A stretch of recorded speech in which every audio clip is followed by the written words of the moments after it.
Nintendo, you did it again. You do it. You do this all the time. You do this all the time. Why? Why, Nintendo? Why do you always make all of your announcements at 6 a.m. on a weekday when I have to, get up and go to work, and I can't do a proper reaction or sit down and gather my thoughts or actually go over it or do a live stream or anything. No, it always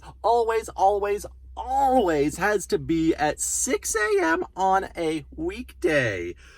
I mean, I get time zone differences and all, but come on, at least stagger your announcements in different ways.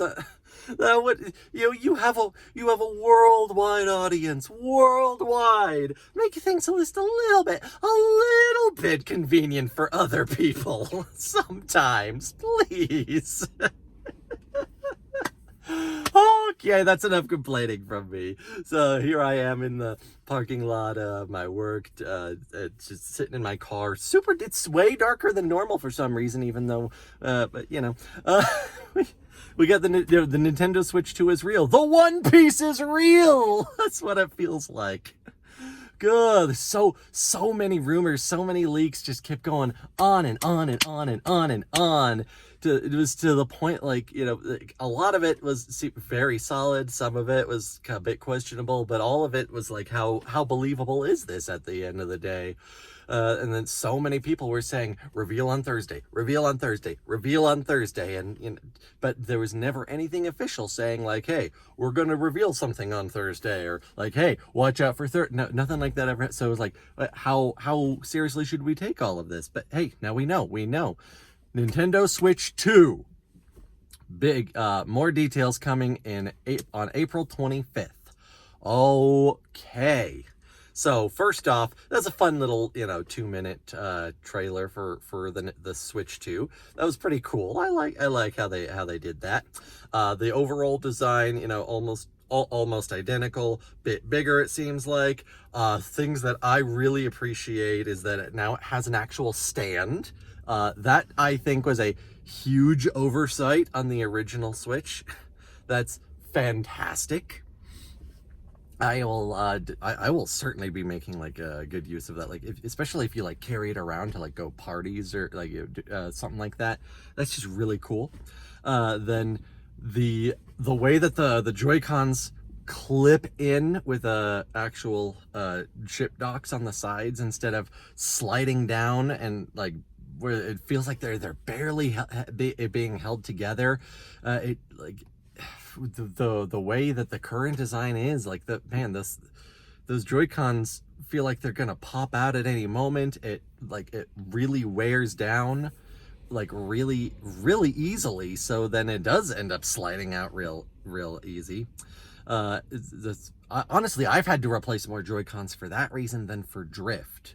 So that I feel like that's a bigger issue. At least I did get a Switch later in life though, so maybe the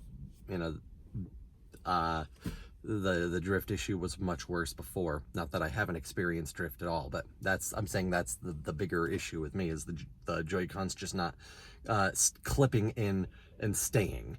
But yeah, having it side clip, where there's actual docks there that they stick in, feels like a huge improvement to me, just from a general design logic perspective.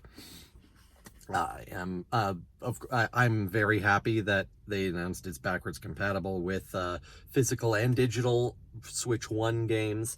That would be insane if it weren't. But this is Nintendo. The company that seems to be going out of its way to be the most difficult with game preservation and backwards compatibility. So, that was always on the table. Let's not kid ourselves. It was always on the table that a Switch 2 would be nah, it's not gonna do Switch 1 games. That was always an option. So let's not pretend like this isn't something to be grateful for. So I'm very, very happy with that. The controller for the Joy-Cons to slide into, though, I'm not sure how that design's gonna work, because because they slide in from the side instead of from top down.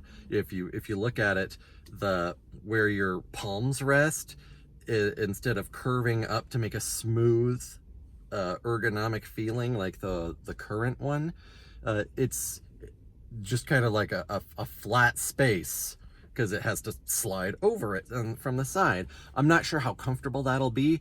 That might be in an intentional design perspective to force people to buy the Pro controllers, which, capitalism's going to do a capitalism, right?